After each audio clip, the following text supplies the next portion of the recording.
Well guys, we're in Maree at the moment. Started this trip. We're heading from Maree to Melrose. Along the way we'll take a look at some historic sites, some old ghost towns, maybe some copper mines along the way, and take in the history of the area. So strap yourselves in, grab a nice iced coffee or a ice cold beer, and I hope you enjoy this trip from Maree to Melrose.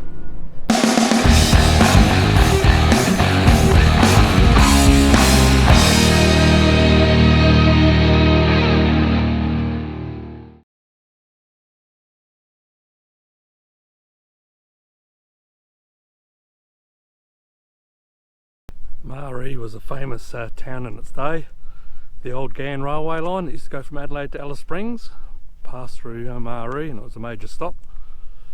But that's long gone. That they moved the line. The new line from Adelaide now always goes to Darwin. It's still got the Ghan railway on it, but it doesn't pass through Maree anymore. They've got a couple of old trains here of the old Ghan railway line to have a look at. Maree, so yeah, if you're in Maree, you take a wander around the town. They've got a lot of historic sites to have a look at, just like this one here, the old Ghan railway.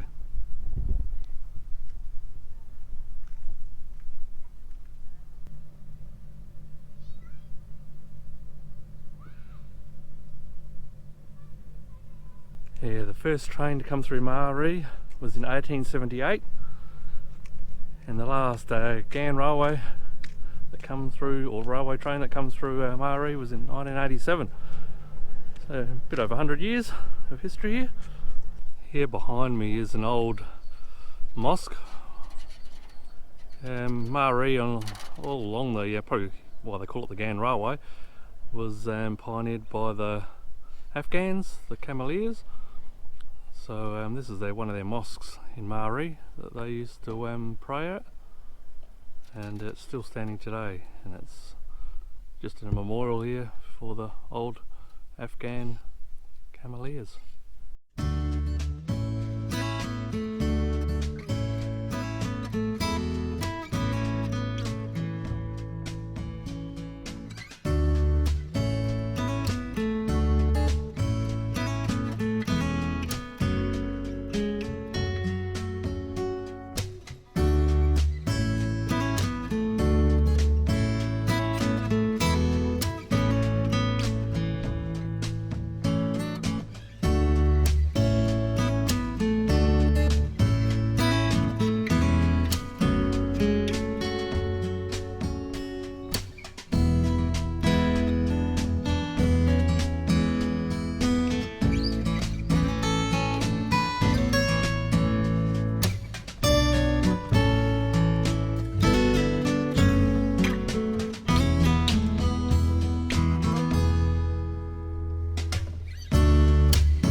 Another outback legend that's worth a mention is Sidney Kidman.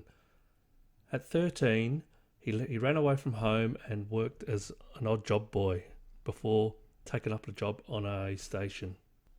He went on to become the greatest pastoral landholder in Australia, if not the world. Sidney Kidman owned most of the land from Kapunda in South Australia right up to Cape York in Queensland. This was a smart strategy, as it meant when there was drought in South Australia, he could move all his cattle and sheep into Queensland at greener pastures, and vice versa. When he died, he had 220,000 square kilometres of land and ran 176,000 head of cattle and approximately 250,000 head of sheep.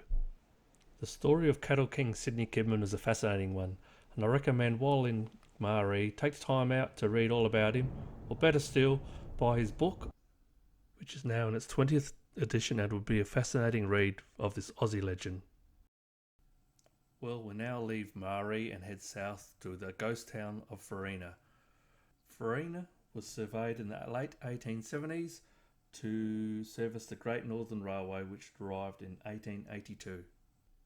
Nearby copper and silver mines brought more people like the Chinese, Germans and other Europeans. At its height, in the 1890s, 600 people lived at Farina.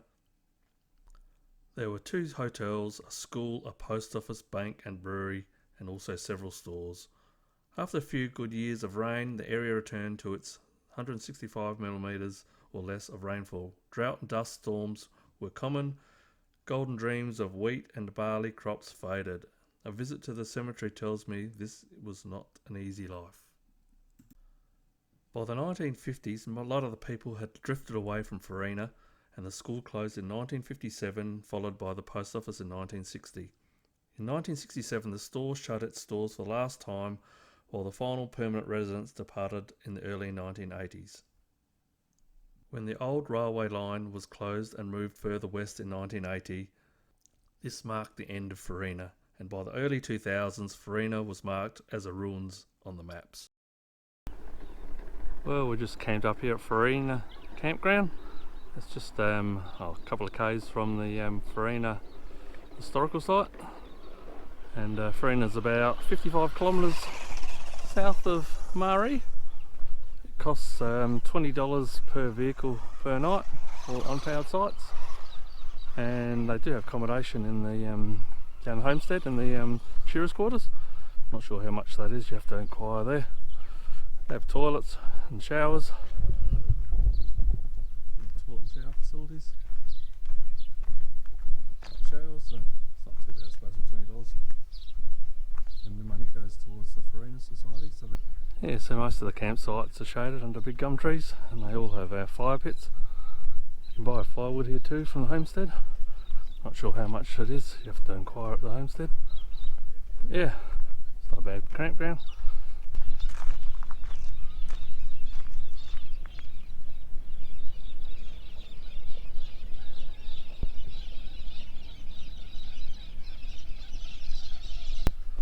Yeah, it's just on 5 o'clock, so camp's all set up.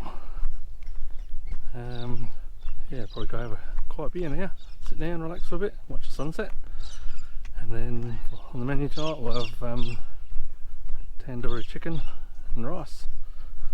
So see you guys in the morning.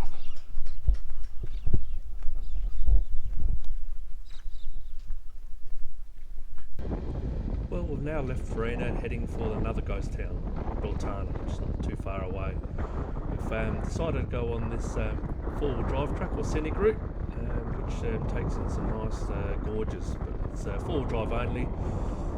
It's not too bad of a drive, it's not a bad track actually, it's just a bit rutted and you need high clearance coming through some of the creek crossings, but they were all dry when we come through. Beltane was established in 1873 as a copper and silver mine, and later when the Northern Railway came through in 1881 it boosted its population. It's got some fascinating history, Beltane, and it's basically where the Royal Flying Doctors was started by the Reverend John Flynn, who resided here in 1911 and 1912. As it was a thriving town in the late 1800s, a few explorers based themselves out of Beltane. Explorer Edward Giles left from Beltane Station heading north in 1872. In 1873, the explorer Peter Egerton Warburton departed from Beltane Station heading west. And in 1874, the explorer John Ross used Beltane Station as a base for his expedition across to Perth. By the 1940s, up to 64 trains a week were passing through Beltane.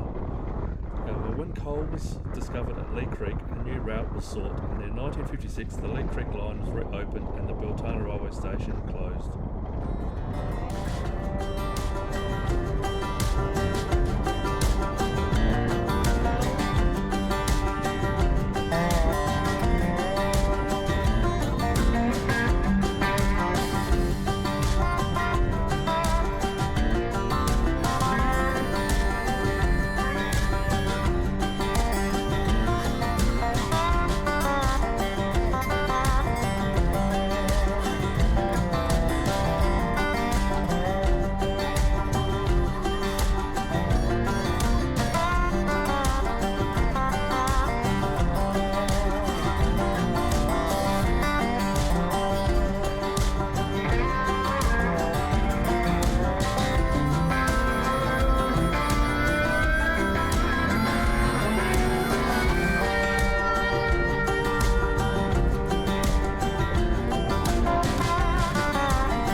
Here we have the old Beltana school back in its day.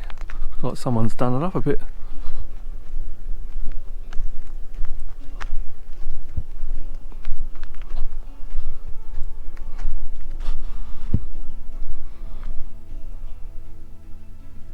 It's an old mission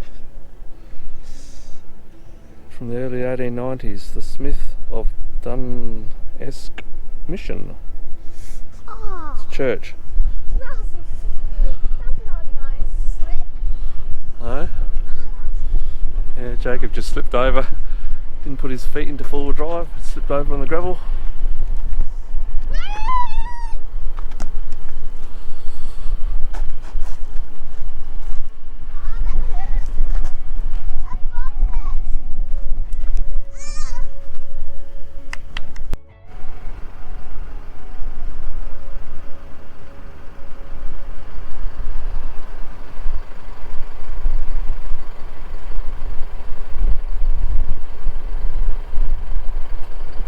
Here's the old... Well, we just finished our walk around Beltana, the historic ghost town. Well, I thought it was a ghost town until we bumped into a few people that still live here. It was abandoned after the the old Grand Railway line was decommissioned, and then it was moved probably 150 k's from here, so everyone left there and it was abandoned, but people gradually come back and did a few of the houses up and they are living here. So apparently there's half a dozen people still living here. Yeah, so it's worth a visit. A couple of facts about it. It was established in 1870, and the Reverend John Flynn, who later went on to establish the Royal Flying Doctor Service, he was based here in 1911, and he established the church here in town. So there you go, Beltana. We're now heading out to Sliding Rock, which is an old abandoned copper mine, which is not far from Beltana, approximately about 25 kilometres.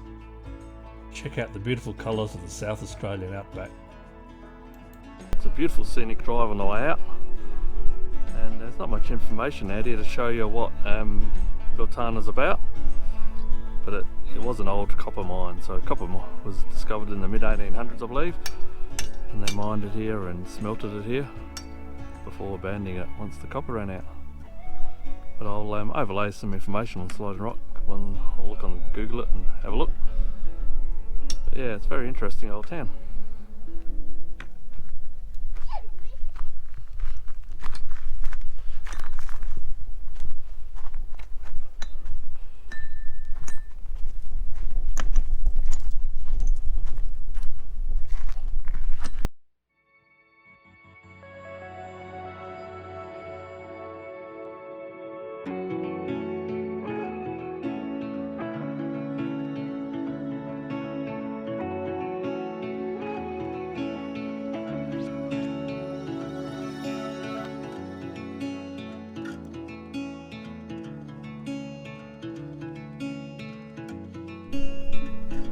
This is where they poured the copper into ingots.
Well, we were going to have our dinner here at the Prairie Hotel.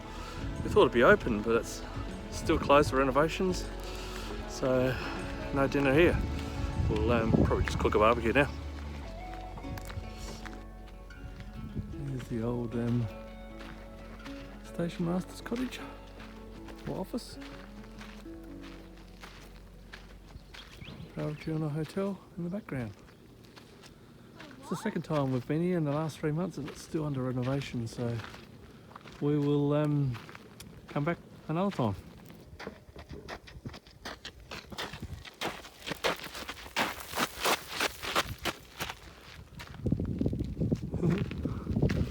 What are you doing, Jacob? Taking a photo? Yeah. Don't get your head stuck in there. Oh. Are you taking a photo? We're taking a photo of. This. Huh? What?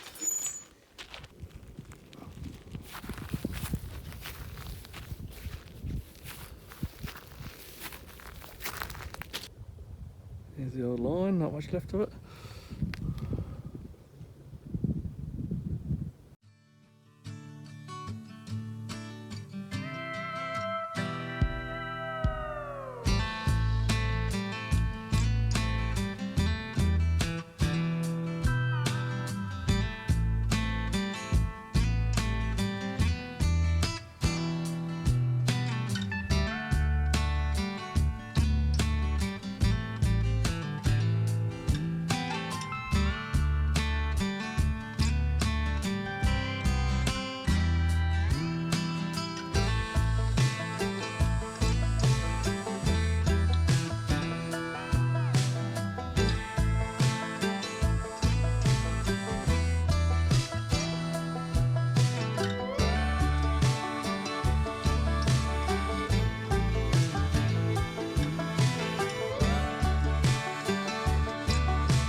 Cooking entree at the moment.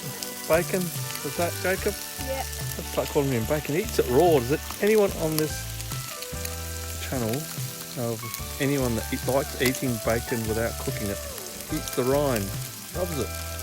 Don't eat it too much. I'm cooking it. That's enough. You're gonna be sick, I think. I've never heard anyone not eating bacon raw. God, gotta cook it. Tastes much better cooked. Look.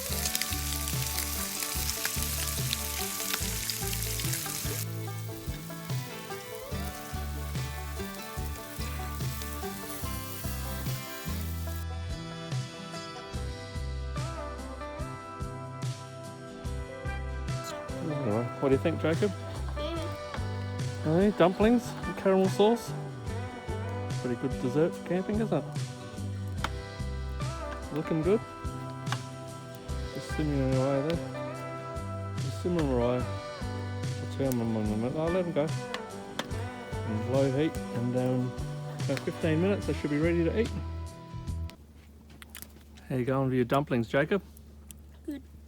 Daddy on a winner with those dumplings? Is it better than the let's have a look. Look at that caramel sauce.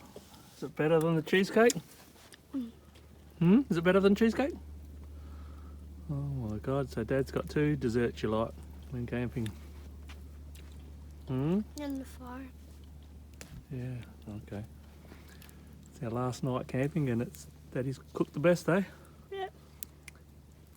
Well, you have to thank Jace from All for Adventure. That's his recipe. So thanks, Jace. Thanks, Jace. And I'm 9 years old. Well, today is the final day of the trip. Just packed up camp. Now we're heading out onto the Blacktop, where we'll head south to Lee Creek. We'll take a look around Lee Creek. It's a famous coal mine town in South Australia, before heading to the Warn, where hopefully we can pick up some lunch. Have a look at Pitchy Ritchie Railway before heading down to Wilmington and Melrose, where we'll end the trip.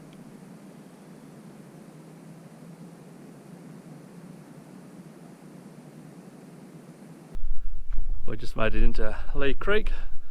Lee Creek's a famous South Australian coal mine.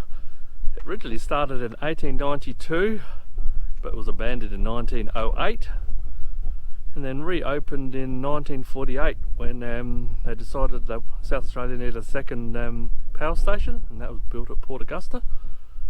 And the mine ran right up until 1981. Actually, it still ran right up until 2015 before they closed it down. But in the late 70s, they discovered that the Lee Creek, the town, which used to be on the northern side of Copley, had good quality coal underneath. So the decision was made to actually move the whole town of Lee Creek to about 5 kilometres south of Copley, where it still sits today. And the mine eventually closed down in 2015.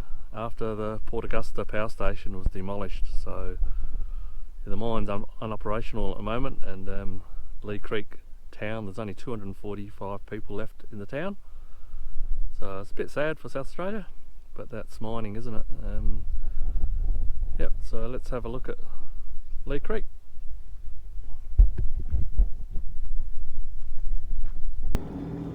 When they moved the town of Lee Creek in the 1970s, they didn't have much time to design it, so it was all rushed. So I believe there's only 1 or maybe 2 designs of houses. They're all exactly the same, a bit like transportals or prefab homes. Yeah, so it's a mining town, and yeah, they just went with 1 or 2 designs, so all the houses are identical. All the same colour format, cream.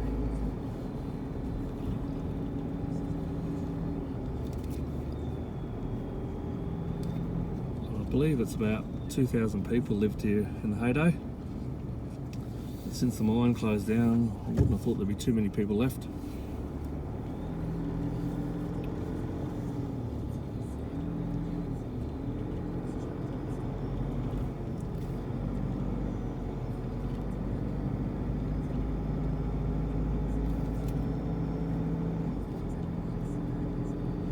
Still have a shopping centre here, and a chicken shop, fuel station, there's a police station, and a small hospital, so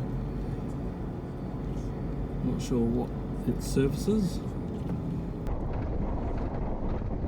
Well, now we're heading out to Aruna Dam. It's not far out of Lee Creek, about 5 kilometres, and you just take a dirt track into the site, which is only a couple of kilometres long.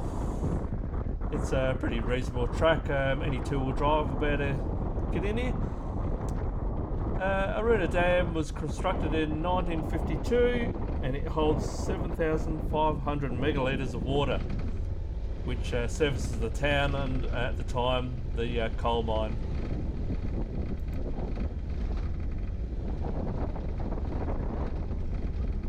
Aruna Dam is open for recreational fishing and also kayaking. However, no motorised watercraft allowed on the lake. There are also picnic tables and toilets overlooking the dam. This spot would be a great place for a picnic or a few hours in the afternoon fishing or relaxing on the lake.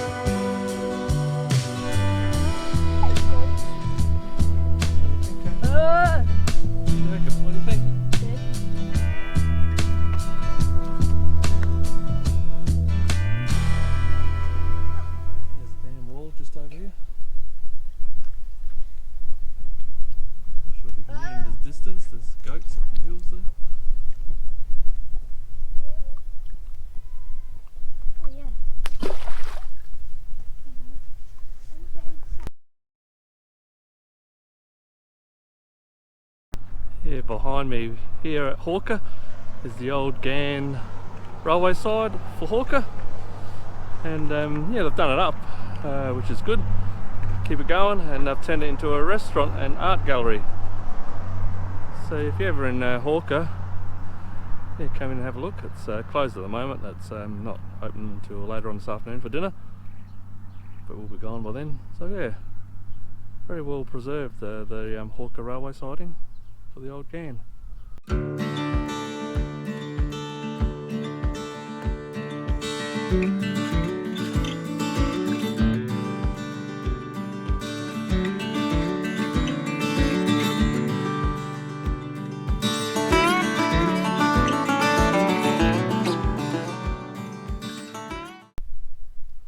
Following the decades of 1870s, there was plenty of rain and feed out in these parts of the Flinders Ranges, and this town behind me, Wilson, was established in 1881, and it flourished for about 15 years until the towns of Carrington and Hawker and Quorn took over because they have abundance of water supply, and yeah, Wilson gradually declined until 1918 to 25.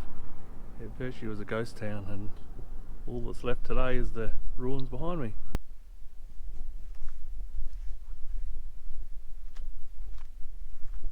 Well, here I am at Kanyaka Ruins. It's only about 5 kilometres south of the town of Wilson that we just visited before, and this was a thriving little town in the 1800s. It was established in around 1860, and yeah, it was really thriving at the time. It was the main stop-off point for surveyors and pastoralists and pioneers, explorers on the way up north. They used to stay here overnight or even for a couple of days, rest up, feed their stock, get supplies before heading on their journey. Like most provinces in the 1800s, it was abandoned due to drought. Yeah, they had severe droughts coming into the turn of the century, 1900s, and this place was abandoned, unfortunately. But there's probably a dozen buildings and the main homestead behind me here, and had a butcher here. Yeah, very nice set of ruins, this one. So again, it's just on the highway, just off the highway, main highway from Hawker to Quorn. So if you're in the area, come and check it out.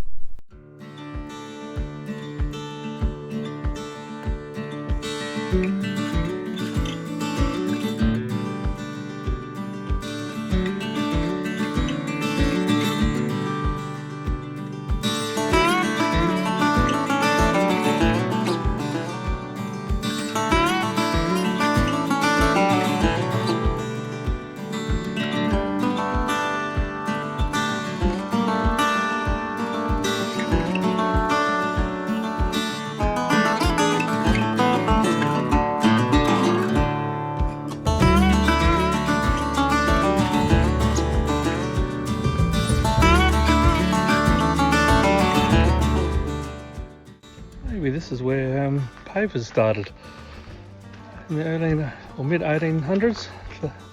All the pathways around Kanyaka Ruins, they laid all these stones, pavers, pathways.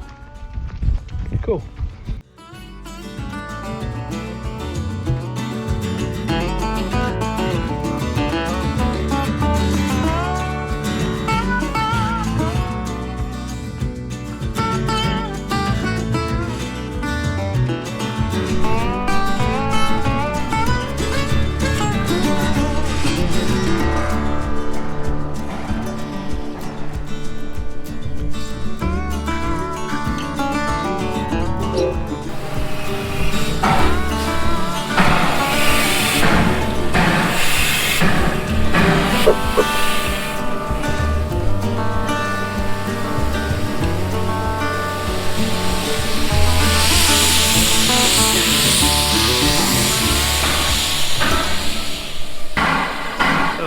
The Pitchiriki Railway. Yeah, they're just starting up the steam engine now. The passengers. We'll we're going to go on a ride. It's about $225. It's a 5-hour trip down through Horrocks Pass, and they stop off at along the way for afternoon tea before turning the engine around and coming back. Yeah, but if you're a train buff into steam engines, it's been going years and it happens every school holidays or long weekend. Well worth a trip on the Ritchie Ritchie Railway.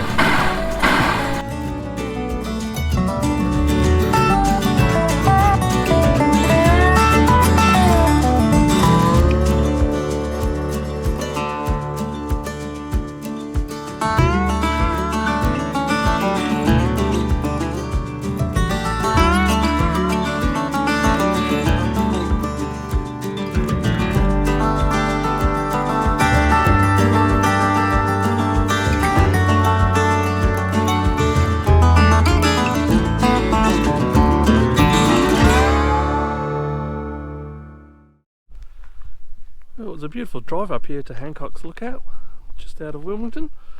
You can camp up here, which would be actually spectacular, probably on a warm night. I reckon at the top of a hill you'd get pretty cold in winter, but it's actually got spectacular views right up here of Spencer's Gulf, and to the distance you can just make out Port Augusta. So I'll swing the camera around and you can see what I'm seeing.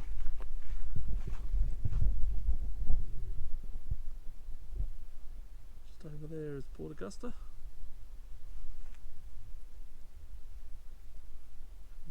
In the distance there's Spencer's Gulf.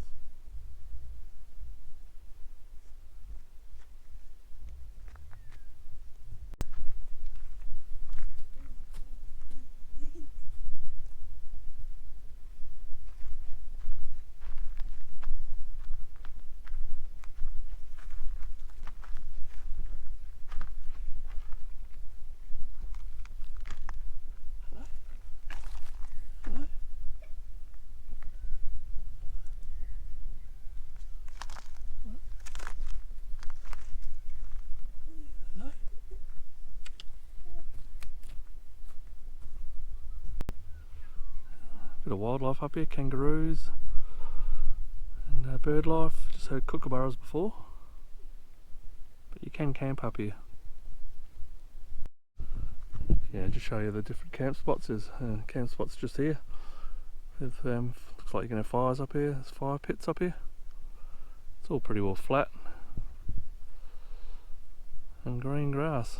Yeah, little bins here, which is good.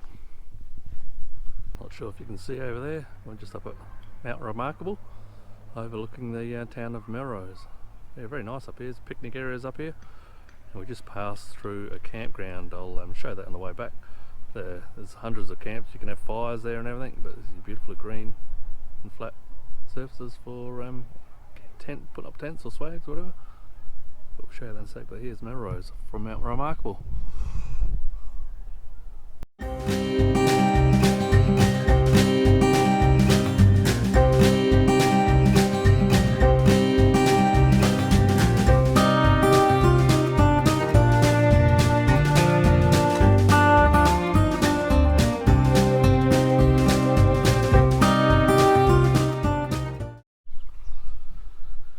Well, here we are in Melrose. We finally made it to our destination. Yeah, it was a great trip from RE to Melrose. So I hope you enjoyed the video so far. Yeah, we've seen some great stuff along the way, from Cattle Kings up north and around Maree, all the pastoralists along the way, the old Ghan Railway. A lot of history in the outback of South Australia that's worth checking out while you're visiting this area. Well, that wraps this video up, guys. I hope you liked this video on Maree to Melrose.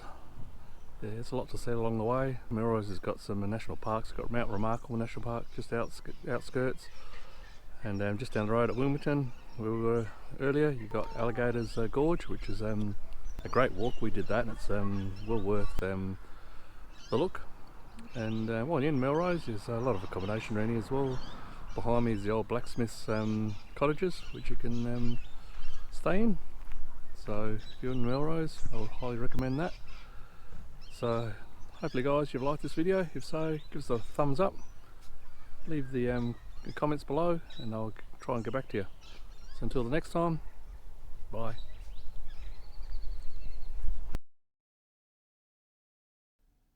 Thanks for watching guys, and if you like this video, please subscribe and hit the bell so you don't miss out on any new content. See you in the next video.